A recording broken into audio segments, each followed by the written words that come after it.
예, 하나님의 말씀을 보겠습니다. 오늘은 마태복음 7장 말씀입니다. 제가 마태복음 5장부터 7장까지 내용들을 앞뒤로 순서 없이 그 따라서 읽어 내려가면서 말씀을 전하고 있습니다.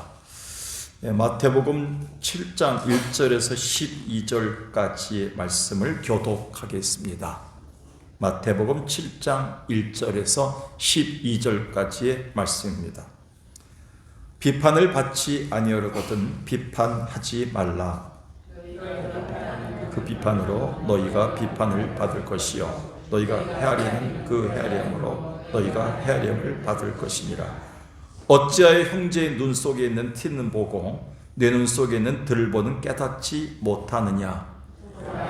속에 들보가 있는데 어찌하여 형제에게 말하기를 나로 내 눈 속에 있는 티를 빼게 하겠느냐.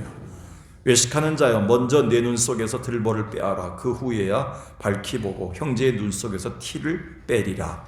거룩한 것을 개에게 주지 말며 너희 진주를 돼지 앞에 던지지 말라. 그들이 그것을 발로 밟고 돌이켜 너희를 찢어 상하게 할까 염려 하라. 구하라 그리하면 너에게 주실 것이요 찾으라 그리하면 찾아낼 것이요 문을 두드리라 그리하면 너에게 열릴 것이니 구하는 이마다 받을 것이요 찾는 이는 찾아낼 것이요 두드리는 이에게는 열릴 것이니라. 너희 중에 누가 아들이 떡을 달라 하는데 돌을 주며 생선을 달라 하는데 뱀을 줄 사람이 있겠느냐. 너희가 악한 자라도 좋은 것으로 자식에게 줄 알거든 하물며 하늘에 계신 너희 아버지께서 구하는 자에게 좋은 것으로 주시지 않겠느냐. 그러므로 무엇이든지 남에게 대접을 받고자 하는 대로 너희도 남을 대접하라. 이것이 율법이요 선지자니라. 아멘. 아까 인사를 했기 때문에 인사는 하지 않겠습니다. 황금률이라고 하지요. 이 7장 12절을 가지고. 그런데 정확하게 보면 칼빈은 6장 33절 산상수훈의 첫 번째 하나님에 대한 관계를 결정짓는 성경 6장의 33절도 황금률이라고 얘기합니다. 6장 33절을 한번 읽어볼까요? 다 알죠? 시작. 그런즉 너희는 먼저 그의 나라와 그의 의를 구하라. 그리하면 이 모든 것을 너희에게 더하시리라. 이거는 하나님 앞에서 우리가 끝까지 지켜야 될 금과 같은 황금과 같은 율법이다. 그래갖고 황금률, 하나님에 대해서 먼저 하나님이 원하시는 거 해드리고 하나님의 뜻을 먼저 찾아드리고 하나님의 이름을 먼저 높이고 하나님이 근심하는 거 먼저 내가 해드릴 수 있는 삶, 그게 황금률, 복받는 삶이다 라고 얘기한 거고, 오늘 7장 12절은 사람에 대한 황금률을 얘기합니다. 한번 다시 읽어볼까요? 시작. 그러므로 무엇이든지 받고자 하는 대로 너희도 남을 대접하라. 이것이 율법이요 선지자니라. 그래서 마태복음 6장 33절과 34절을 그런즉 그러므로라고 결론절로 얘기합니다. 그리고 7장에도 이례적으로 7장 12절을 그러므로라고 하면서 7장까지 5장 6장에서 기록된 산상수훈의 마지막 결론을 7장 12절로 잡고 있습니다. 그래서 6장 33절은 하나님에 대한 황금률, 하나님께 평생 지키고 간직하다가 하늘나라까지 가야 될 마음 자세. 그리고 7장 12절은 뭐냐면 시집갈 때, 장가갈 때 혼수품으로 반드시 받아 적어서 써서 가져가게 했던 거, 그리고 황금으로 박아서 줄 정도로 황금 글씨로 박아줬던 평생 잊지 말아야 될 복받는 비결을 황금률로 했습니다. 그래서 유대인들은 시집갈 때 혼수품으로 이 7장 12절을 박아줬습니다. 옷깃에다가 그리고 자기들의 가방에다가. 굉장히 중요한 거죠. 그래서 이 두 가지 구절을 지키면 복받을 수 있다. 하나님이 먼저 원하시는 거 해드리고 먼저 그의 나라와 그 일을 구하고 다른 사람과의 관계 속에서 뭐예요? 대접을 먼저 하라. 이걸 이제 탈무드에서 어떻게 써있냐면 다른 사람이 싫어하는 거 나도 강요하지 말라 이렇게 써있어요. 다른 사람이 원하지 않은 말은 나도 하지 말라는 거예요. 굉장히 중요하게 써 있습니다. 이게 이 말을 남에게 대접을 받고자 하는 대로 남을 대접하라. 이 내용을 성경 강의를 하고 연구하자면 몇 시간 동안 여러분과 함께 얘기할 자신 있습니다. 그런데 제가 여러분들에게 짧은 25분, 30분 동안 이 말씀을 강의하면서 기도 제목을 삼아야 되기 때문에 오늘 우리에게 황금률에 담긴 주님의 마음이 무엇인가를 고민해야 된다고 생각합니다. 그래서 이 7장 12절을 가지고 그리스도인의 황금률, 및 모든 윤리교훈의 에베레스트 산, 사회윤리의 최고봉이다 이렇게 얘기합니다. 그래서 기독교를 한마디 말해서 딱 쥐어짜면 하나님 사랑과 누구 사랑이에요? 이웃 사랑. 그러니까 하나님 사랑은 뭐예요? 하나님이 원하는 거 해드리는 거예요. 그리고 뭐예요? 이웃 사랑은 뭐예요? 남을 대접하는 거예요. 그 두 가지밖에 없어요. 이것을 결론적으로 산상수훈은 우리에게 가르치고 있다는 것입니다. 그래서 오늘 여기에서 우리는 두 가지 강조점을 볼 수가 있습니다. 의례적으로 7장 1절부터 6절까지는 남을 뭐 하지 말라? 비판하지 말라는 말로 시작합니다. 그러면서 7절부터는 뭐예요? 구하라. 자, 비판하지 말라는 누구의 관계예요? 인간관계예요. 교회 관계예요. 근데 7절부터 구하라. 누구에 대한 거예요? 그러니까 막혀있는 집이 있다는 거예요. 그리고 잃어버린 게 있다는 게 우리 살면서 살다 보면 잃어버린 거 뭐예요? 찾으면 되고 막혀있는 거 뭐예요? 뚫으면 되는 거예요. 구하면 되는 거예요. 그리고 또 뭐예요? 닫혀있는 거 있으면 열면 되는 거예요. 그걸 해줄 수 있는 분 누구밖에 없다? 하나님 없다. 그건 뭐예요? 하나님이 내게 해줄 수 있는 최상의 대접이다. 그 대접을 받고자 한다면 해야 될 일이 있다. 그걸 가르치는 거예요. 그래서 7장 1절부터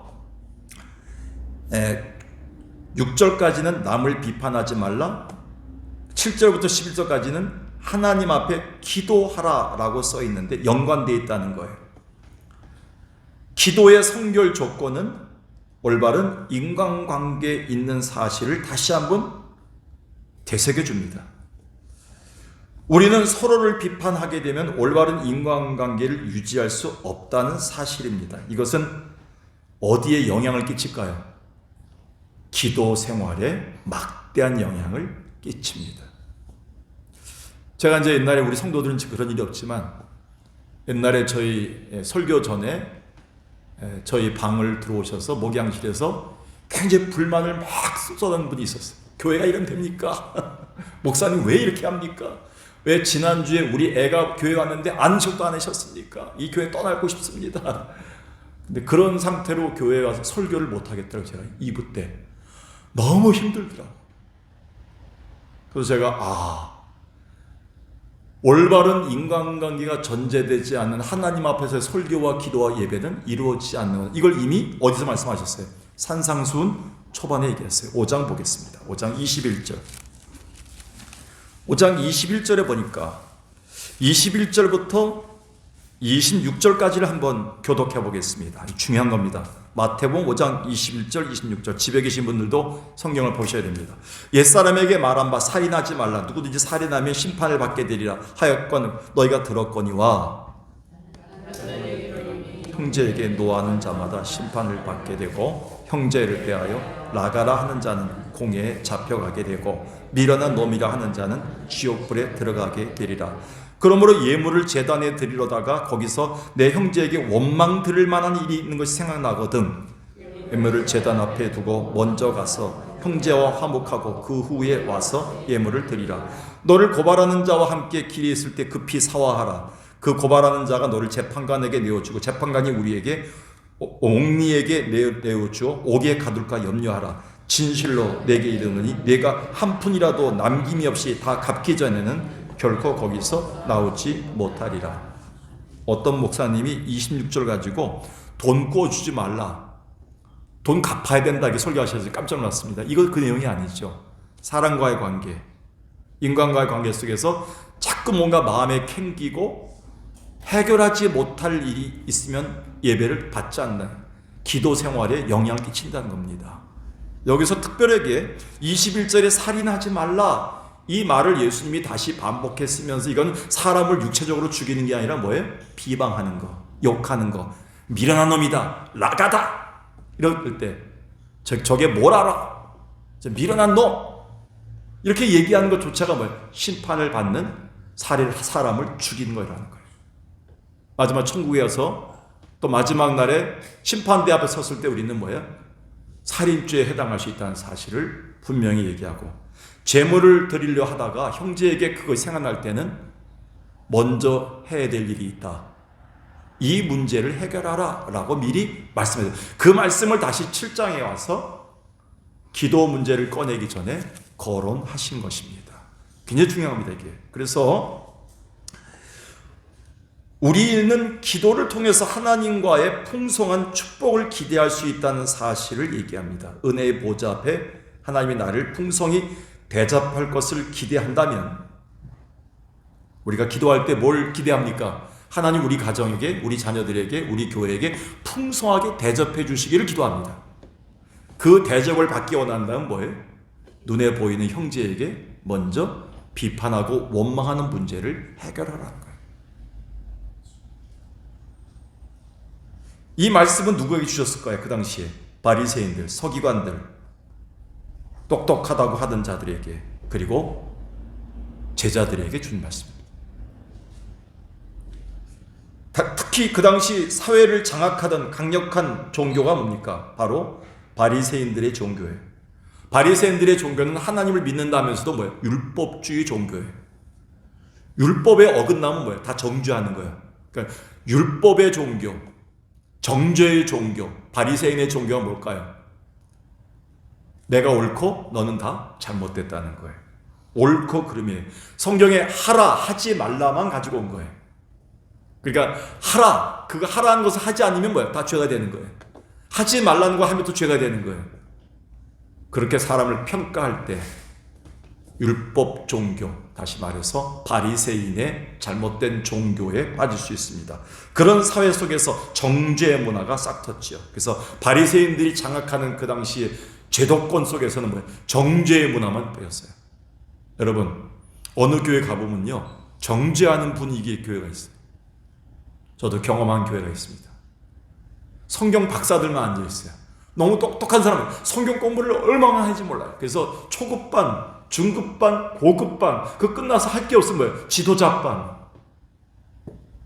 뭐 여러 반이 있어요. 근데 그거 거친 권사님들, 그거 거친 장로님들까지 올라가면요, 웬만한 사람들 꼼짝 못합니다.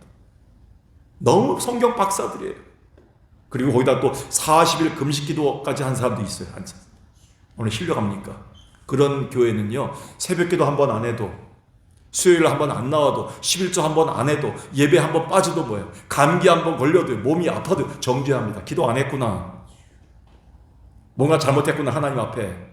너 지난주에 예배 안 나오고 등산 갔다 왔니? 이런 말 막 나와요.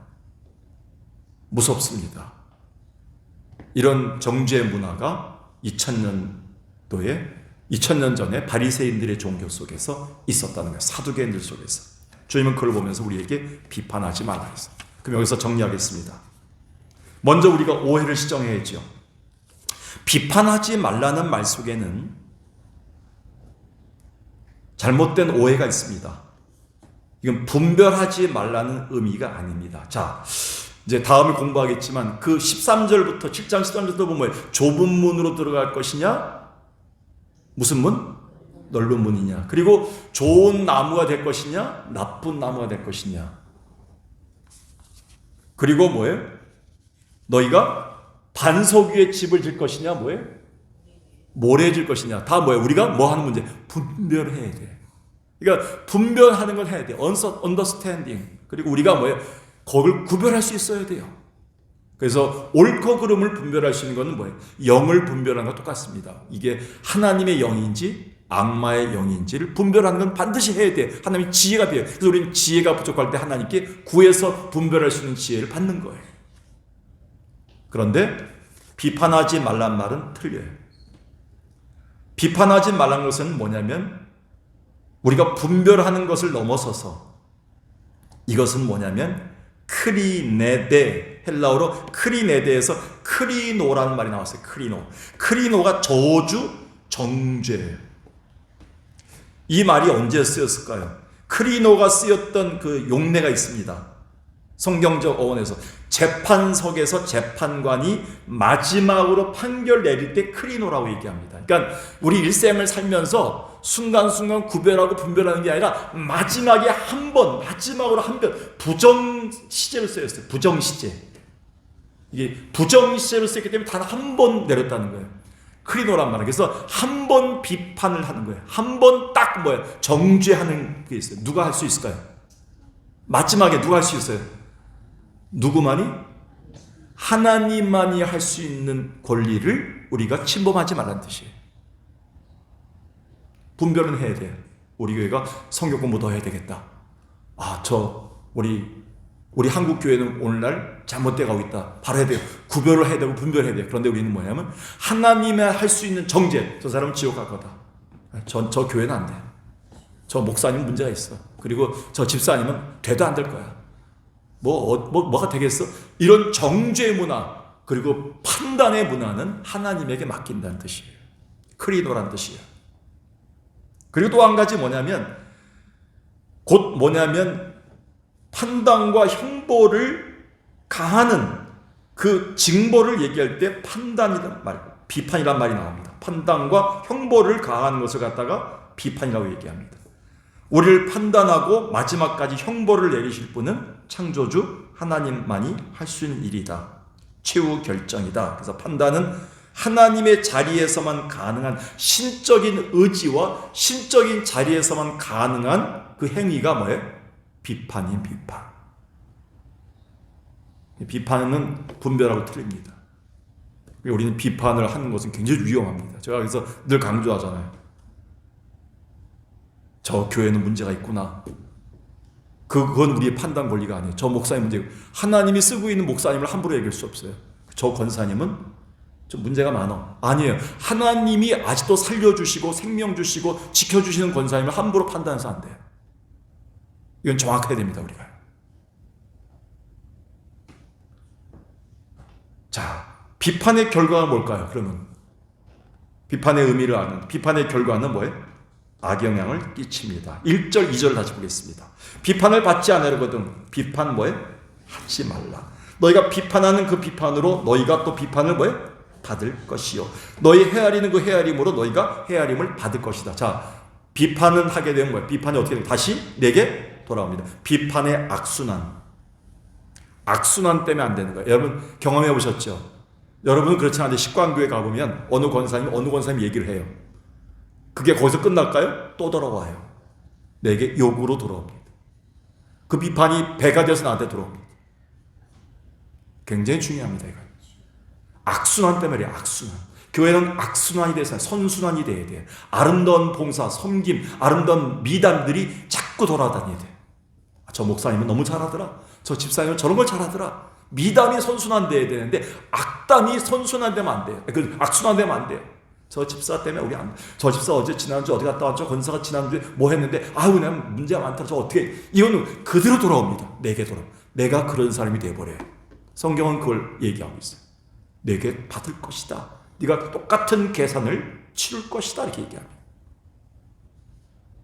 그리고 중요한 게 6절입니다. 6절. 6절을 해석하는 것에 대한 여러 뜻이 있습니다. 거룩한 것을 누구에게 주지 말고 걔에게 줘. 거룩한 것은 복음이라고 얘기합니다. 그리고 하나님의 축복이라고 얘기합니다. 하나님이 주실 내 기도 응답이라고 얘기합니다. 거룩한 것을 제대로 받을 수 있을까요? 못 받을까요? 못 받아요. 내가 개가 되기 때문에, 내가 동물이 되기 때문에 사람으로서 사랑하고 받아야 되고 하나님의 사랑을 받은 자로 은혜를 받아야 되는데 개가 되고 동물이 되니까 물어뜯고 비판하다 보니까 못 받는 거예요. 거룩한 말씀을 받아도요, 내 말씀이 아니에요. 거룩한 하나님의 은혜를 받아도 은혜를 못 받는 거예요. 그래서 은혜 받은 자, 하나님의 사람들은 쉽게 말해서 부흥사들이 얘기하잖아요. 개죽을 줘도 깨죽으로 받는 사람들이 있어요. 근데 그 은혜 받은 사람들이에요. 근데 깨죽을 줘도 개죽으로 받는 사람들이 있어요. 못 받는 거예요. 거룩한 것을 개가 받게 되는 거예요. 죄송합니다. 여기서 개는 바리새인들을 의미했죠. 그 당시. 진주를 돼지 앞에 주지 마라. 돼지가요, 진주 보면요, 아이고 할렐루야 은혜 받았다 이렇게 얘기합니까? 진주를 밥그릇보다도 더 안 치고 왜 이런 걸 좀 툭 쳐버립니다. 발로 쳐버립니다. 은혜를 줘도 몰라요. 그래서 비판은요, 많은 사람들에게 뭐예요? 은혜를 받지만 수용성을 잃어버리게 만들어요. 어떤 사람들에게 설교하면요, 빨아들이는 분들이 있어요. 주일날 설교하다 보면 여기서 막 빨아들여, 아멘 하면서 빨아들여, 은혜 받아요. 근데 어떤 사람들 자꾸 거부해, 튕겨나가요. 거룩한 것이 튕겨나온 사람들이 있어요. 수용성이 있어야 돼요, 은혜는요. 제가 여기까지만 얘기해도 얼마나 이게 참. 자, 그럼 우리가 또 세 번째 어떤 비판의 결과가 나타날까요? 악영향이. 뭘 못하게 만든다 그랬어요? 아까 얘기했잖아요. 7절에 왜 이 얘기 했을까요? 구하라, 찾으라, 문을 두드리라, 구하니만 받을 것이요. 이게 뭐 합니까? 기도를 못하게 만듭니다. 자, 이거는 뭐 앞에서도 얘기했지만 여러분, 인간관계의 단절은 뭐예요? 하나님께 예물을 드리러 나오는 예배 생활에 있어서도 막대한 지장을 준다고 앞에 5장에서 말씀드렸습니다. 근데 여러분, 베드로전서 3장 7절 보셨어요? 읽지 않겠습니다. 거기에 남편들은 아내를 위해서 깨어질 그릇 같은 연약한 자들이기 때문에 저들을 귀하게 여기라 했어요. 그 이유가 뭐라 그랬어요? 아내를 깨어지게 만들면 뭐예요? 너희가 기도가 막히지 않기 위해서다 그랬어요. 우리의 기도가 막히지 않도록 인간관계에 아름다운 선순환을 얘기하고 있습니다. 오늘은 기도가 막힌 날이 있어요. 설교가 막힌 날이 있어요. 안 될 때가 있어요. 그거는 뭐냐? 인간관계에 있어서의 비판의 문제가 들어오기 때문에 그렇습니다. 영적 축복을 상실했기 때문입니다. 중요한 것은 7장 1절에 2절에 있는 것처럼 비판의 악순환이 뭡니까? 비판의 악영향이 뭡니까? 결정적인 게 뭡니까? 하나님의 심판대 앞에서 나를 부끄럽게 만듭니다. 미래형으로 쓰였습니다. 미래형으로 2절은. 7장 2절 다시 보니까 너희가 비판하는 그 비판, 지금은 비판하고 있어요. 지금 열심히 비판해. 열심히 남을 얘기해요. 그 비판으로 뭐예요? 현재가 아니에요. 너희가 비판을 뭐예요? 받을 것이요. 누구한테 받을까요? 사람에게 받는 게 중요한 게 아니에요. 현재는 사람에게 받을 수 있어요. 근데 나중에 주님의 비판을 받게 된다는 것을 전제해 주고 있어요. 미래형입니다. 너희가 헤아리는 그 헤아림으로 너희가 헤아림을 받을 것이다. 이거는 마지막 심판대 앞에 설 것을 연상해 주고 있습니다. 미래형이죠. 미래형 시제를 사용하고 있기 때문에 그렇습니다. 하나님 앞에서의 심판의 장면을 예시합니다. 그때 우리가 제일 먼저 심판대에서 하나님 앞에 외칠 게 뭘까요? 하나님 관용해 주시고 긍휼을 베풀어 주시고 저에게 은혜를 달라고 호소할 거예요. 이미 늦은 후이죠. 우리가 여기서 많이 용서하고 베풀고 비판보다는 관용과 은혜를 베푼다면 그 심판대 앞에서 주님이 내게 은혜와 용서와 베푸심을 똑같이 받게 된다는 거예요. 여러분이 비판한 것만큼 거기서 비판을 받게 되면 정죄를 받게 되겠죠. 사람 죽인 숫자가 많기 때문에. 굉장히 이건 중요하게 여겨지고 있습니다. 한국교회가 왜 이런 것에 대해서 교육을 안 시킬까요? 재직훈련에서 이런 걸 왜 훈련을 안 시킬까요? 괜히 중요한 말씀드립니다. 이 산상수훈은 우리에게.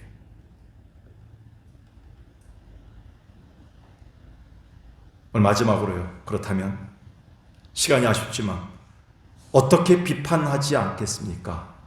우리는 완전하지 않기 때문에 비판하지 않은 삶을 살 수 없어요. 최대치, 최선의 삶은 살 것을 주님은 말씀하는데 어떻게 비판하지 않고 살 수 있을까요? 안 할 수는 없습니다. 그러나 비판하지 않으려고 하는 극복하는 자세가 필요한데 무엇보다도 먼저 3절입니다. 3절. 7장 3절. 어찌하여 형제의 눈 속에 있는 티, 여기 정확하게는 먼지입니다. 먼지. 티가 먼지 잘 안 보입니다. 형제의 눈 속에는 먼지는 어떻게 잘 발견해요, 우리는. 어떻게 먼지를 갖고 다 살아? 어떻게 흠을 갖고 살아? 잘 발견해요. 그런데 뭐예요? 내 눈 속에는 뭐예요? 들보, 필라, 대들보, 기둥. 참 재밌지 않습니까? 예수님이 이런 표현을 준 거예요. 내 눈 속에 있는 기둥이 박혀 있는데, 그 널판지지, 원래는 헬라어로 보면 널판지가 하나 들어가 있는데 저 앞에 있는 T를 보고서 뭐라고 하는 거예요. 요즘 그 국회 청문회 오늘 보니까 전부 다 그 얘기들. 다 남의 눈에 있는 T만 보는 거예요.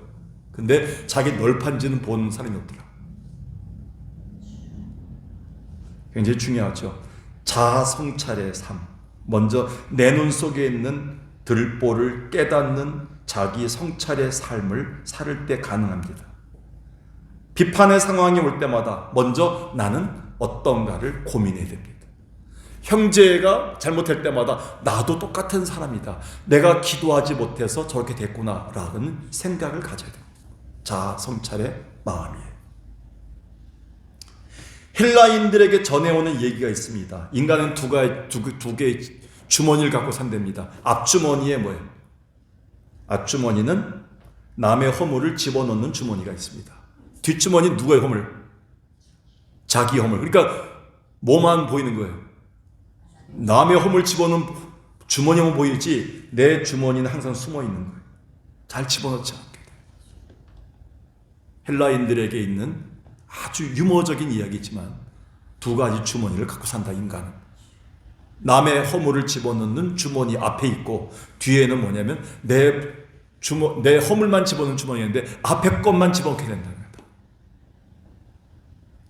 굉장히 중요합니다. 오늘부터는 늦지 않았습니다. 저희 아내가 이제 눈이 이제 한쪽 눈이 갑자기 이제 안 보이기 시작하면서 이번에도 발병을 했지만, 이제 이번에도 정확한 진단을 갖고 내일 다시 가야 되기 때문에 다시 또 눈에 가서 보니까, 사진을 보니까 오른쪽 눈도 이렇게 까맣게 위에가 나타나더라고요. 그래서 우리는 급한데 의사들은 급하지 않더라고요. 그런데 이거 보면서 느끼는 거는 우리 인생이 뭐냐, 하루하루가 감사하고, 하루하루가 손주들 만질 수 있고 볼 수 있고 교회 봉사할 수 있는 게 하루하루가 축복이고 은혜고 우리에게 주어진 기회라는 거예요. 이 기회를 우리가 비판으로 채우고 주머니를 남의 허물로 채운다면 얼마나 비참한 인생이 되겠습니까?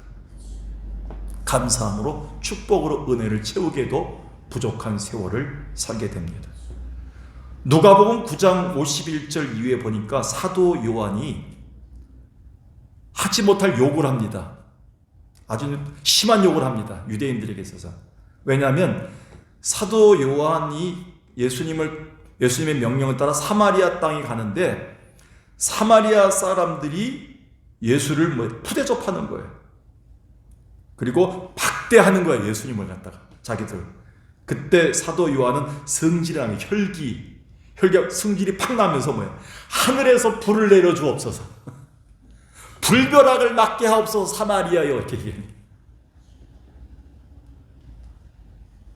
그때 크게 깨닫죠. 나중에 요한은 사랑의 사도가 돼서 이 말씀을 가지고 사랑의 회개의 서신을 씁니다. 그러면서 이렇게 얘기합니다. 예수님을 몰라보고 냉대하는 사마리아인들의 티는 내가 보았지만 저들을 보면서 화를 내고 죽여달라고 저주하고 지옥불에 가게 하라는 이 나의 들보는 깨닫지 못한 삶이었다, 이렇게 얘기합니다. 우리는 이 말씀을 잘 기억해야 됩니다. 그래서 우리는 순간순간마다 어떻게 하면 비판을 이길 수 있을까요? 이기심, 자기 중심적인 생각들을 자꾸 버리는 이타심, 타인을 위한 삶을 살기로 노력해야 됩니다. 오늘도 먹을 때 다른 사람은 어떻게 할까? 저는 그래서 식당에 들어가서 많이 고민합니다. 다른 사람들이 이 떡을 내가 먹으면 모자르지 않을까? 내가 이 반찬을 다 먹으면 모자랄까? 전 그래서 맨 뒤에 내려가는 건 아닙니다. 그런데 그런 생각을 좀 했으면 좋겠어요. 자기가 먹었던 자리도 다른 사람들이 불편하지 않도록 그 자리에 인격과 자기의 신앙이 들어가 있잖아요. 그 자리를 깨끗이 치우고 갈 수 있는 그런 마음들. 이게 이타심이거든요. 근데 우리는 다른 사람을 생각하지 않아요. 나 중심이에요. 그거를 빨리 극복해야지만 이 비판하지 않은 삶을 살 수가 있습니다. 그래서 마태복음 23장 51절 그 이후에 보니까 바리새인들의 그 마음을 주님은 경고하셨죠. 대접받고자 하고 거리에서 사람들이 칭찬받기도 하고 높은 자리에 앉기를 좋아하는 바리새인들을 향해서 주님은 경고하십니다. 너희들은 낮아질 것이다. 칭찬받고 대접받고 높아지기를 위해서 우리가 직분자를 받았는가? 아니에요. 욕먹고 오해받고 예수님 대신해서 화살을 맞고 목사님 대신해서 내가 비판도 받고 하기 위해서 우리가 재직이 된 거죠. 우리 분명해야 됩니다. 그게 십자가라 그랬거든요. 근데 우리는 그거 거부해요. 쉽고 편하고 고통하지 않고 욕먹지 않고 말 듣지 않고 아주 순탄한 삶, 그건 없습니다. 그러니까 한국교회가 점점 산으로 가는 거예요. 어떤 교회는 직분을 팔아먹는 거예요. 어느 교회는. 우리가 이런 것을 조심해야 됩니다. 하나님 앞에서.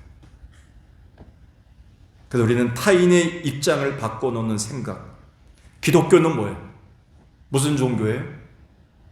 대속의 종교예요. 대신할 때자. 그리고 예수께서 대신 죽으신 종교예요. 그래서 우리는 상대방의 입장에서 얘기를 듣고 다른 사람을 대신해서 살아보는 그런 연습을 많이 해야 돼요. 그래서 우리는 understanding이라는 말을 기억합니다. 이해하다는 말은 영어로 understanding이에요. stand란 말은 다 알아요. 서 있다. 어디에? under, 밑에서. 다른 사람 밑에서 생각해 보는 거예요. 그게 이해하다는 뜻이에요. 근데 우리는 위에서 생각해줘. 내 생각은, 내 소신은, 내 뜻은 말을 가로채죠. 근데 그 말을 들어보고 권사님이 다 옳습니다. 집사님이 옳은 생각입니다. 라고 얘기할 수 있는 용기. 이 훈련을 하지 않는 우리는 자꾸 비판이 나옵니다. 그래서 남의 장점을 발견하도록 하셔야죠. 결론적으로. 예수님이 그렇게 하셨죠.